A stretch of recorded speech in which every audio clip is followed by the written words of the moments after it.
Moving on, there are details on the Alan Wake 2 DLC and the new multiplayer from Remedy, and that's out of the Xbox partner event this week. The Alan Wake 2 Lake House DLC will be released on October 22nd, and that's along with the physical edition on PS5, Xbox Series and PC. This one follows Agent Esteves from the FBC in a parallel campaign to Saga's story.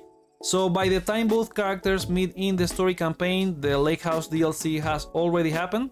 Remedy also said that the tone of the DLC is back to horror after what they did with Night Springs, and Esteves will have powerful FBC weapons to take on the Painted, which are a new enemy that comes out of portraits. The Lake House DLC also ties with Control, as it may tell us on the fate of Jesse's brother Dylan Faden, and possibly the upcoming Control 2. Speaking of Control, they also announced FBC Firebreak, previously known as Project Condor.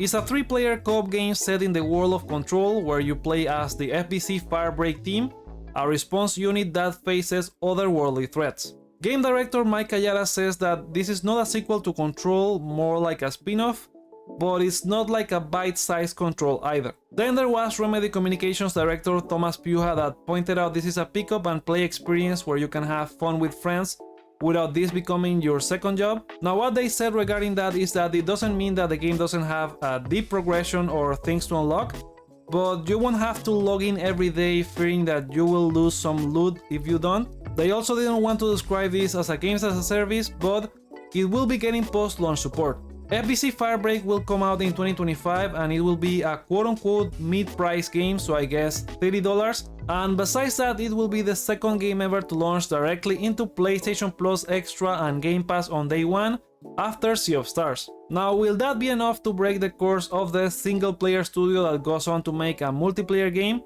Let me know in the comments.